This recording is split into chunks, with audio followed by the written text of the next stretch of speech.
Bang. Halo teman-teman, selamat datang kembali di Mister Film. Kita kembali ngelanjutin alur cerita film The Mosquito Coast, part 11, season 2, episode 4. Sekilas balik di episode sebelumnya. Setelah berulang kali lolos dari maut, dengan susah payah, Ali, Margot, Dina, dan Charlie berusaha untuk mencapai Kasaroha, sebuah tempat suaka yang dijanjikan aman dan bebas dari segala ancaman dan bahaya. Sesampainya di sana, Margot dan Dina segera menyadari kalau surga yang selama ini mereka cari-cari ternyata hanyalah sebuah penjara yang terletak di tengah-tengah antah berantah. Buat teman-teman yang baru pertama kali nemuin alur cerita film ini, selesai nontonin ini silahkan kalian kepo-kepoin juga alur cerita dari episode-episode sebelumnya. Sebelum videonya kita mulai, Mister Film wajib ingetin ke teman-teman semua kalau ini adalah sebuah konten spoiler. Yang pengen ngasih support buat Mister Film, kalian bisa pencet tombol terima kasih yang ada di samping tombol bagikan itu. Dan kalau kalian nggak punya masalah dengan spoiler, yuk, mari kita mulai.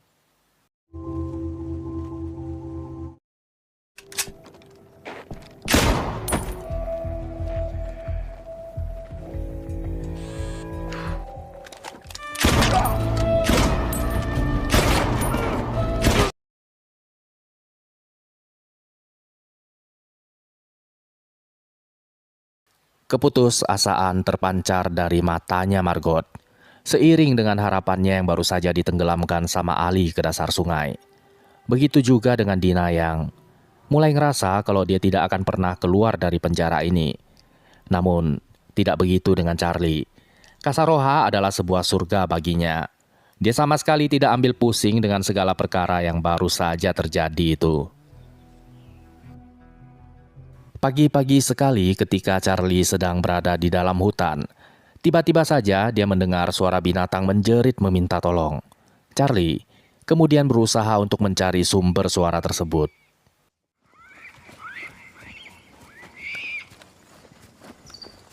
Tampak seekor kera terperangkap di dalam sebuah kandang. Charlie pun mencoba untuk membebaskannya.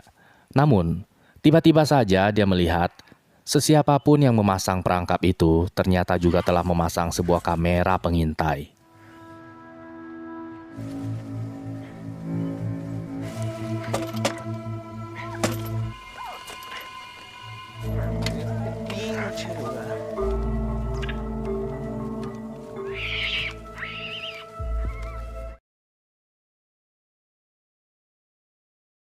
Ketika Ali terbangun, dia pun langsung ngasih tahu Margot kalau rencananya itu tidak akan berhasil. Minyak yang ada di tangki kapal tidak akan cukup untuk menempuh perjalanan. Margot bakalan terdampar di tengah-tengah samudra, kehabisan air minum dan kemudian mati kelaparan. Die of thirst or starvation. Katakanlah Margot berhasil menyeberangi samudra dan kemudian sampai di Amerika. Selanjutnya, dia bakalan tertangkap dan menghadapi hukuman penjara seumur hidup. Hal yang sama juga akan berlaku terhadap Charlie. Mengingat kalau Charlie juga telah menghabisi nyawa seseorang. Ali kemudian dengan tenang bilangin ke Margot, apabila memang Margot berniat untuk meninggalkan dirinya, setidaknya Margot harus memiliki sebuah rencana yang matang dan memastikan kalau mereka bertiga bakalan baik-baik saja. I just want to keep everyone safe. And you expect us to be happy about it? This is not a home. It's a detention center. Gonna change your mind about that, not here.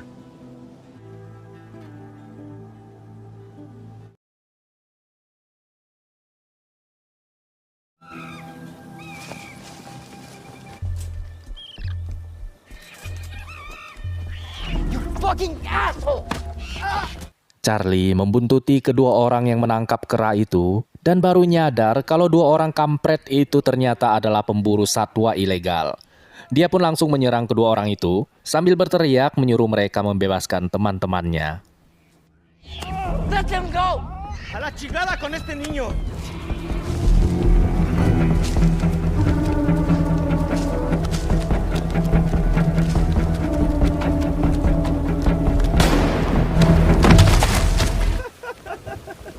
¡Te voy a encontrar y te voy a cortar las orejas, pendejo!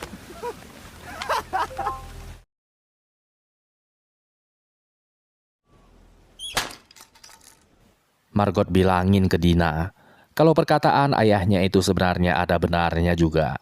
Apabila mereka bertiga tidak mati di tengah laut, berhasil mencapai Amerika pun mereka bakalan dipenjara seumur hidup. Namun, Dina tampak tidak setuju dengan ibunya. Menurut Dina, tidak adil rasanya apabila dia dan Charlie harus menanggung kesalahan kedua orang tuanya. And we have to pay the price for it. Me and Charlie. You sound just like him. Fuck you. Fuck you too. Sebenarnya Margot sudah sangat lelah menghadapi permasalahan ini. Namun, dia tidak ingin kedua anaknya ikut turut menanggung kesalahan yang telah diperbuat oleh dirinya dan Ali. Margot kemudian bilangin ke Dina kalau ada sebuah jalan terakhir apabila Dina benar-benar ingin pergi dari Kasaroha.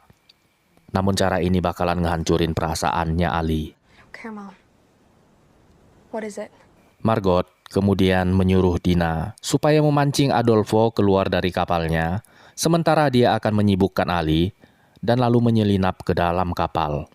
You mean Adolfo? Whatever. So you do it or you don't. No half measures. Okay. Dina. Yeah. Okay.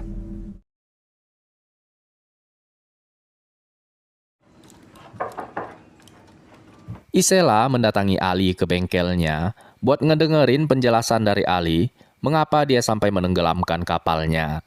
Namun Isela sama sekali tidak mempermasalahkan hal itu. Dia sudah mengenal Ali sangat lama.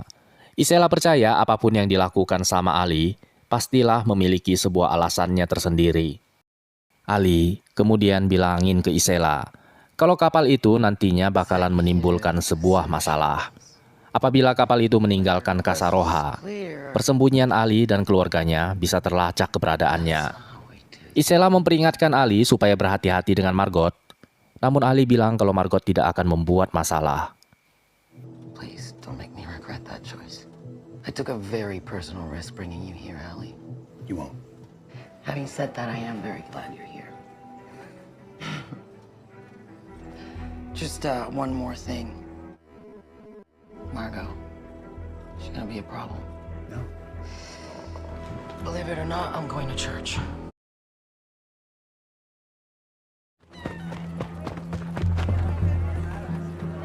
What happened? Nothing. Tidak lama kemudian, Charlie berlari masuk ke dalam bengkel, ngasih tahu ke ayahnya kalau dia menemukan sebuah kamera pengintai di dalam hutan. Charlie khawatir kalau kamera itu bakalan menimbulkan sebuah masalah. Di saat yang bersamaan, tiba-tiba saja Margot nyamperin Ali ke bengkel. Margot mencoba untuk menyibukkan Ali. Just hanging out? Why? I was eating my books. If you could make another mousetrap. Your thing. Can I get to it later? Right. Can I leave this here? Sure, yeah. Go get for lunch. Right now, Charlie wants to show me these soldier ants. In the jungle? Yeah, in the jungle. Well, be back before dark, please.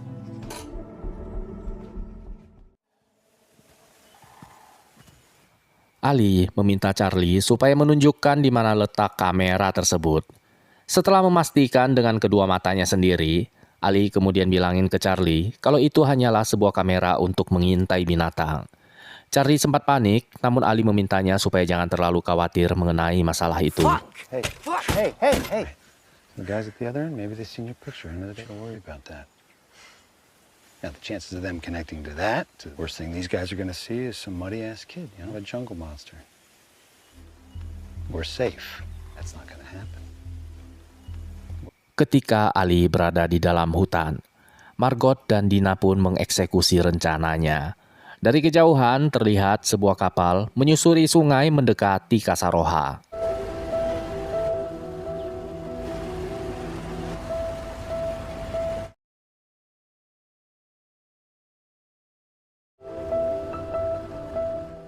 Dina berhasil membujuk Adolfo meninggalkan kapal itu. Mereka berdua kemudian masuk ke dalam sebuah gua untuk bersama-sama menonton film.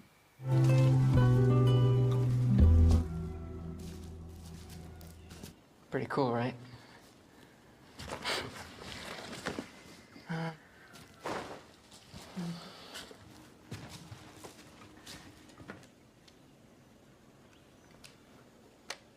Tiba-tiba saja, Dina memutuskan untuk mencium Adolfo. Sepertinya panah asmara akan menjadi senjata cadangannya.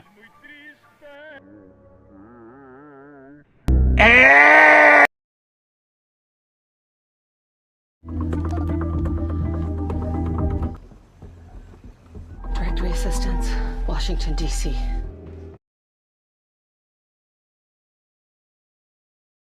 Well, it's nice to meet you, Margot. Reben adalah agen NSA yang sudah menghabiskan waktunya selama 10 tahun hanya untuk memburu Ali. Margot mencoba bernegosiasi dengannya. Dia meminta supaya Reben mengajukan sebuah perjanjian kekebalan hukum kepada pemerintah atas dirinya, Dina, dan juga Charlie. Sebagai gantinya, Margot akan memberitahukan kepada Reben lokasi di mana Ali berada. I'll give you Ali Fox. You get back what you lost. Everyone but Allie. I get to keep my children safe and everyone's happy. Namun, sungguh tak disangka sama sekali. Ternyata Reben tidak mau membantunya. Sedikit spoiler, satu-satunya cara supaya Margot bisa menarik perhatiannya si Reben adalah dengan menyerahkan semua buronan yang tinggal di Kasaroha. Listen, Margot. I got a pretty good idea what it took for you to make this call. It was whatever you can still betray. Betrayal only happens if you love. For what little it might be worth. You're my only way home. Margot, it's out of my hands. Fuck you.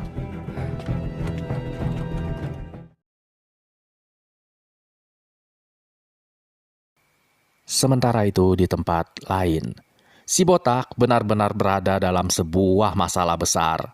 Berkali-kali dirinya gagal membunuh Ali, kini Lucrecia memerintahkan kepada semua anak buahnya untuk menghabisi dirinya. Dengan sangat terpaksa, William pun pergi menemui salah satu musuh bebuyutannya sang kartel. Please join us. I know Lucrecia Salazar, of course. Is I don't think Lucrecia wants to see me on the...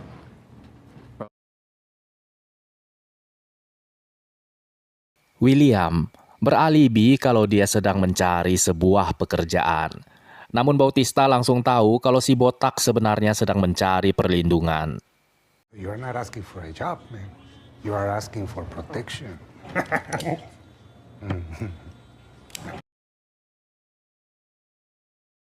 Bautista memutuskan untuk mengetes kemampuannya William. Namun, tak disangka-sangka ternyata kemampuan William jauh melampaui ekspektasinya.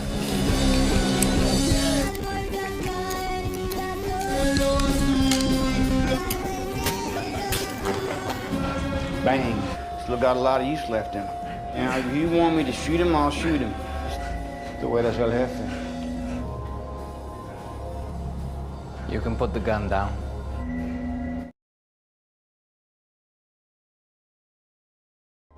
You're Mr. Bautista. You're hired? Bautista yang asli pun langsung menunjukkan dirinya. William langsung dipekerjakan sama sang kartel. Amigo.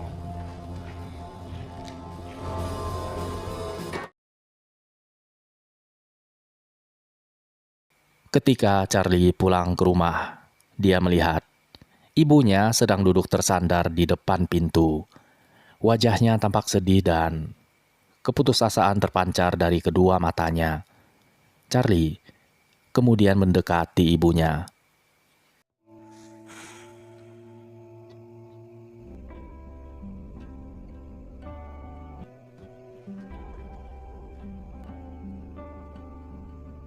Dia duduk di samping ibunya itu. Sambil tersenyum polos, Charlie bilangin ke ibunya kalau semuanya akan baik-baik saja. I bet he did. Oh, it's late. Long day.